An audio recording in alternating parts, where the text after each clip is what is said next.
Bom, eu nasci num lar misto. A minha mãe era cristã, adventista, porém meu pai não era cristão adventista. Aliás, meu pai nunca se tornou adventista na realidade. E foi nesse lar que eu cresci, com as limitações da minha mãe, uma mulher mãe de 6 filhos, e que lutava com sérios problemas, com dificuldades, com o sistema nervoso às vezes abalado. E nós fomos criados, então, numa casa pobre, bastante pobre, num bairro pobre também, onde nós enfrentávamos constantemente esse dia a dia de dificuldades. Nunca tivemos vida fácil. Então é nesse lar que eu me criei. Mas com tudo isso, foi minha mãe que me conduziu à igreja. A ida à igreja, eu fui com a minha mãe. Apesar das dificuldades dela, mas ela conduzia a gente para a igreja. Isso ela jamais deixou de fazer. Então a nossa infância, ela nos construiu assim, de maneira religiosa. Essa primeira base, tudo isso nós temos de nossa mãe. Eu e meus irmãos também, não somente eu. Então isso vem da minha mãe. Só que, como eu disse, com muitas dificuldades. E nós crescemos assim, estudando. Aos 13 anos eu comecei a trabalhar. E nessa luta de vida, para poder a gente conseguir se manter e tocar a nossa vida também. Me tornei jovem, isso era na igreja de Itapajipe, foi na igreja de Itapajipe. Quando eu me entendi como gente, eu já frequentava Itapajipe, eu criancinha, ia segurando a mão de minha mãe para a igreja de Itapajipe. E foi na igreja de Itapajipe então que eu me criei praticamente e onde eu permaneci até os 21 anos aproximadamente. Na igreja de Itapajipe me batizei. A única coisa que eu me lembro exatamente é que foi no batismo da primavera. Eu devia ter uns 11 anos de idade aproximadamente. Eu não tenho esse registro documental, mas eu tinha mais ou menos uns 11 anos de idade, no máximo 12, acho que não tinha nem 12. E eu só me lembro de 2 coisas. Primeiro, batismo da primavera.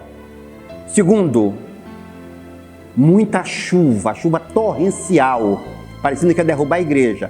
E terceiro, me lembro de mais uma coisa. Terceiro, muitos juvenis se batizaram naquela noite junto comigo. Então isso foi uma bênção realmente e isso alegrou meu coração realmente. A minha adolescência e a minha juventude foi basicamente toda dentro da igreja. Um tropeço aqui, um tropeço ali, digamos, coisas de jovem. Mas dentro da igreja, com a turma da igreja, andando com a turma da igreja, cantando em coral com a turma da igreja, cantando em grupo musical com a turma da igreja. Então, sempre com a turma da igreja. Apesar dos tropeços, digamos assim, a gente nunca se envolveu diretamente com as pessoas que não eram da igreja. Nós tínhamos uma juventude muito vibrante na igreja, muito boa na igreja, pessoas que cresceram comigo na igreja e que são amigos até hoje, mas sempre tem um momento que a gente tem um encontro melhor com Jesus. E naquela juventude minha, o que é que aconteceu? Num desses tropeços de juventude, eu me senti muito mal com aquilo, eu me senti muito mal.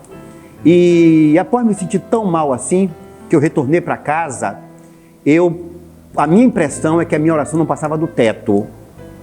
Mas numa madrugada, eu insistindo na oração, eu pude ver realmente o amor de Jesus em minha vida e pude ver que Ele estava muito presente na minha vida. Aí eu devia ter aproximadamente uns 18 anos. É quando isso de fato aconteceu. Então veja, eu tenho algumas pessoas que foram marcantes na minha vida. Na minha juventude e da adolescência, eu me lembro, por exemplo, do irmão Eloy César, lá de Itapajipe. Um servo do Deus Altíssimo, dotado do Espírito Santo, eu posso dizer assim. E em muitos momentos foi no grupo dele de oração que eu iniciei a pregar, a dar estudo bíblico ali. Tem outra pessoa muito marcante na minha vida que eu não posso esquecer também, um tio meu, Oswaldo Silva. Esse foi fundamental na minha vida, um patriarca da igreja, um homem de Deus, porque eu saía todos os sábados à tarde com ele. Eu garoto, 11, 12 anos, 13 anos, 14 anos, nós saíamos para dar estudo bíblico, evangelizando a Baixa do Petróleo, lá em Salvador. Então foi marcante.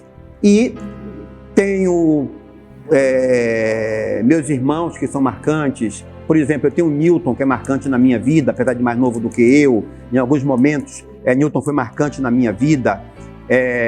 E tem um pastor extremamente marcante na minha vida. Chama-se pastor Davi Neri. Esse pastor, no momento de tragédia pessoal da minha vida, no momento em que parecia que tudo tinha acabado na minha vida, inclusive com a igreja, eu liderava a igreja de Ardávila já, e passei por uma tragédia na minha vida, uma tragédia pessoal, familiar, e naqueles momentos em que eu percebi que estava perdendo a minha comunhão com Deus, que estava perdendo a igreja, que estava perdendo a minha família, aí o pastor Davi Neri entrou como um anjo de Deus na minha vida e corrigiu isso, e a gente conseguiu, com a unção do Espírito Santo que Deus colocou na vida de Davi, a gente conseguiu reencontrar a igreja, reencontrar a família, reencontrar tudo. E foi quando nós, então, tivemos nosso segundo batismo. E isso já se aproxima dos 30 anos, aproximadamente. Deixa eu dizer uma coisa para vocês, queridos.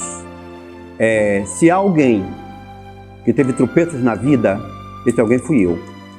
Eu sou Milton. Nos últimos 40 anos, ancião aqui da igreja de Dias Dávila. Então, se teve alguém que teve muito tropeço na vida, sou eu, Milton.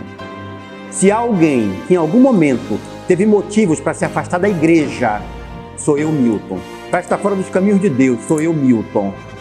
E quero dizer para você o seguinte: no momento de maior tragédia pessoal da minha vida, quando, como eu falei, a igreja estava praticamente distante do meu horizonte, a minha família, eu estava perdendo a minha família, aquilo que de mais precioso eu tenho na minha vida, a minha esposa, os meus filhos, meus 3 filhos, sabe? Deus entrou com providência na minha vida. Houve muito clamor, muito choro de minha parte, muita oração, um auxílio muito especial do pastor Davi Neri, meu querido e grande amigo.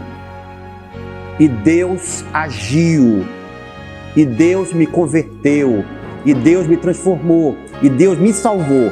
Querido, se Deus ungiu, se Deus transformou, se Deus consagrou alguém como eu não tenho dúvida nenhuma.